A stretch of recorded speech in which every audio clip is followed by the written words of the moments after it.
Hello, today I'm going to talk about one of the greatest novels ever written, Middlemarch, a study of provincial life, written by George Eliot. The true name of the author is Marian Evans, and the novel was first published during 1871 to 1872.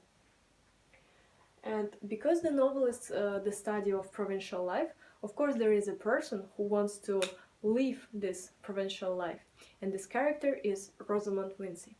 And in chapter 11 we see author's comment when the author says that it's up to Rosamond Vincy to decide whether young men will marry her or not. So we see her power, and then we see how this power is propagated when Lydgate decides to marry her.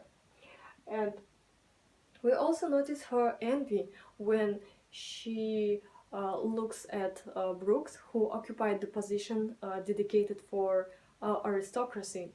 Then we also notice her confidence when we go into her head, and we see how confident she is that Lydgate should definitely be in love with her.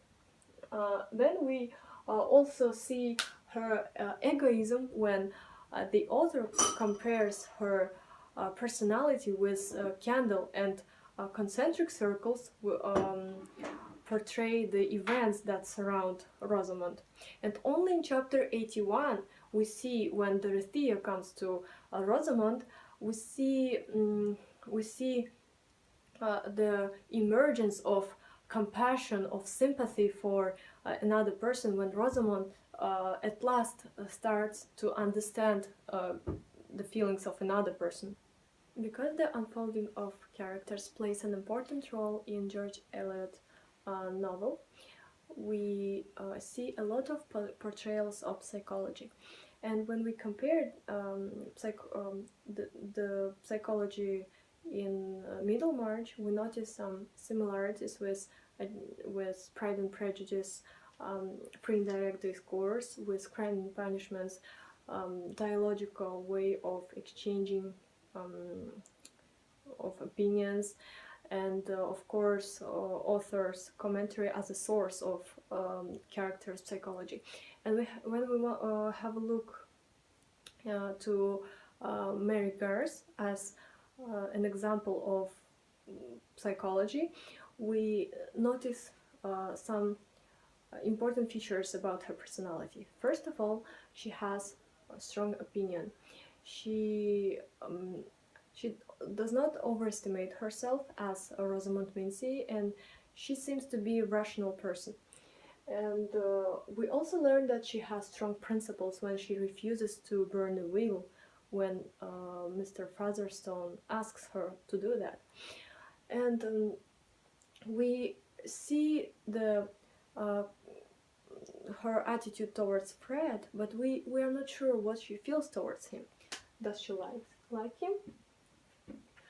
And although it might seem that she doesn't like him and she will never marry him, we see something in her tone, in her voice when she talks to Fred. We see something behind her speech, and this also happens when she talks with Gallup Garth. And from her conversation, I felt that she begs Fred to transform, to become a better person, to become more responsible, so that she can marry him eventually. And then when we read about the conversation with Mr. Fairbrother, we see Mary's compassion, Mary's feelings toward Fred, when she recalls herself about some small things in their childhood, when Fred was protecting her under umbrella and made an engagement.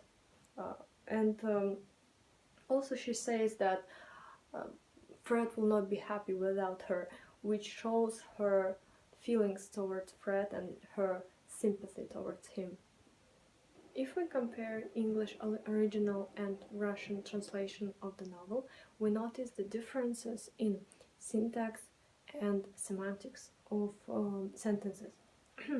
So, for example, at the beginning of chapter 11, Lydgate, in fact, was already conscious of being fascinated by a woman strikingly different from Miss Brooke. He did not in the least suppose, and so on. But in Russian, по правде говоря, Литгейт уже попал во власть чар девушки, совершенно не похожей на мисс Брук. Dot. We see here that the sentence in Russian is constructed concisely, so that the dot is placed after one sentence. But here in English we see the semicolon present and the description and the further explanation of the meaning of the sentence. And also we see the word conscious, which is not present in Russian version, and this word brings the difference in this sentence, so that in English we might assume that Lydgate is aware of him falling in love. And for example, in another question, in another sentence, in Russian we see «Не пилю, мама, вы ведь не слышали, чтобы я хоть раз сказала что-нибудь вульгарное?» And in English, «Not touchy, mama, you never hear me speak in an unladylike way». And here we see how unladylike and vulgar are used as synonyms, but in fact we know that those words have different meanings. And overall, the novel is very important because it portrays the standards of Victorian society, people's vision on science and progress. And it also tells us a lot about the woman question in that period and its role in professional life and marriage.